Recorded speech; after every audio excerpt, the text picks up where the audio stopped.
The holographic display flickered in the training dome of the Galactic Military Academy, showing Massey's vitals in alarming shades of red. His heart rate had peaked at 210 beats per minute, his muscles flooded with lactic acid, and his body temperature dangerously elevated. Instructor Zale, a towering Crithian with scales that shimmered like polished obsidian, watched with 3 of his 4 eyes while the 4th monitored the other cadets. Human Massey, cease your exercise immediately, Zale's voice boomed through the dome, translated into 100 languages simultaneously by the Academy's neural network. Your biological readings indicate severe stress. Report to Medical Bay. Massey's arms trembled as he held himself in the up position of his 97th push-up. Sweat dripped from his forehead onto the metallic floor, each drop sizzling slightly on the temperature-controlled surface. Around him, cadets from 17 different species had already completed their mandatory physical assessment and were resting on the benches, some with breathing apparatus, others in meditation pods designed for their specific physiology. Negative, sir, Massey gasped, lowering himself down and pushing back up. 98, not finished, any. A fellow human cadet and Massey's closest friend at the Academy watched from the observation deck with growing concern. She had completed her assessment an hour ago, her own performance exceptional by human standards, though merely average compared to the Draxians with their 6 limbs or the Volturi, who could manipulate gravity around their bodies. But Massey was different. He had always been different. He's going to kill himself, muttered Cadet Vorn, a slug-like Hesperan whose species was known for their tactical brilliance, but physical weakness. Why don't humans understand their limitations? Ennie's jaw tightened. You don't know Massey. Down on the training floor, Instructor Zale moved closer, his massive form casting a shadow over the struggling human. 99 push-ups. Massey's arms were shaking so violently now that his whole body vibrated. The other instructors had gathered, whispering among themselves in various languages and thought patterns. This was unusual. Humans were known for their stubbornness, their emotional volatility, their strange capacity for hope in hopeless situations, but this bordered on self-destructs. Cadet Massey, Zale said, his tone shifting from command to something almost concerned. I am ordering you to stop. This is not courage. This is foolishness. 100. Massey completed the mandatory count and collapsed onto his chest, breathing in ragged gasps. The holographic display began to stabilize, slowly shifting from red to orange. For a moment, everyone thought he would comply. Annie started to relax. Then Massey placed his palms flat on the floor again. 1, he whispered, pushing himself up. The observation deck erupted in confused chatter. The instructors exchanged glances. Zale's scales rippled with what might have been anger or confusion. Emotions were difficult to read. Across species barriers. What is he doing? Vorn asked, his eye stalks extending toward the training floor. The assessment is complete. He's achieved the minimum standard. He's not aiming for minimum, Annie said quietly, her eyes never leaving her friend. She knew exactly what Massey was doing because she knew his story.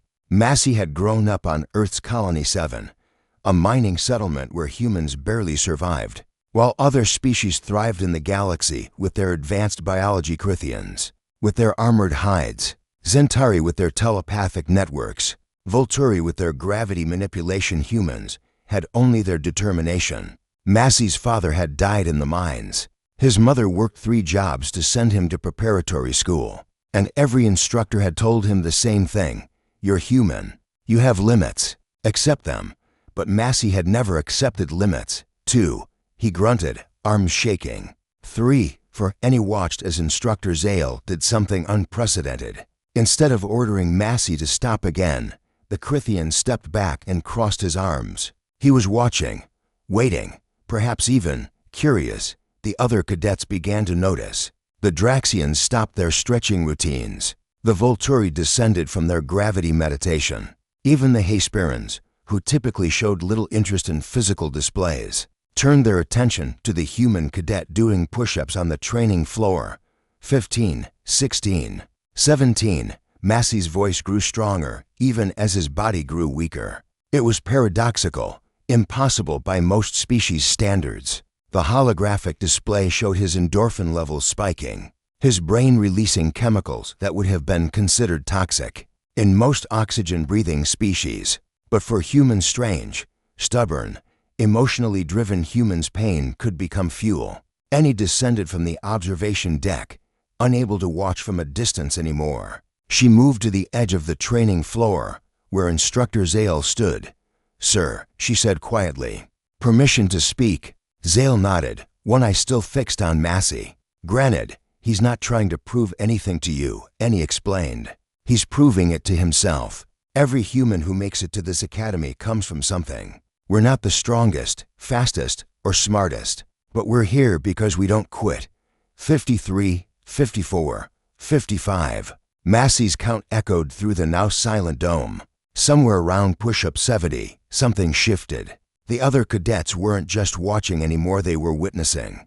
Vorn had moved closer, his eye stalks fixed on the human's trembling form. A Draxian cadet had all 6 of her limbs pressed together in what might have been a gesture of respect. 89, 90. Zale's translator crackled as he spoke, this time to Annie rather than to Massey. "Your species confuses me, Cadet Annie. You are weak by galactic standards. You have short lifespans, fragile bodies, no natural armor or weapons. Yet you produce individuals like him." The instructor gestured toward Massey. "Explain this contradiction." Annie smiled, her eyes glistening. "We're weak, sir. That's exactly why we're strong. When you're born at the bottom, the only direction is up." 98, 99. The entire academy seemed to hold its breath. Multiple species, some who had never agreed on anything, were united in this moment, watching a human push beyond what their biology should allow, beyond what logic dictated, beyond what instructors commanded. 100. Massey collapsed, truly finished this time. The holographic display flickered with readings that would baffle xenobiologists for weeks. His body had pushed into zones of performance that should have resulted in system failure. Yet somehow, impossibly, he was still conscious, still breathing. Instructor Zale walked over and stood above the exhausted cadet. "You were told to rest, human Massey. You did 100 more push-ups instead." Massey managed to turn his head, looking up at the towering instructor with eyes that burned despite his body's exhaustion. "Yes, sir. Had to. Finish strong." For the first time in his 20 cycles at the academy, Zale felt something he'd never experienced toward a cadet, genuine awe. "Then get up, cadet. If you have the strength to do 100 more, you have the strength to stand."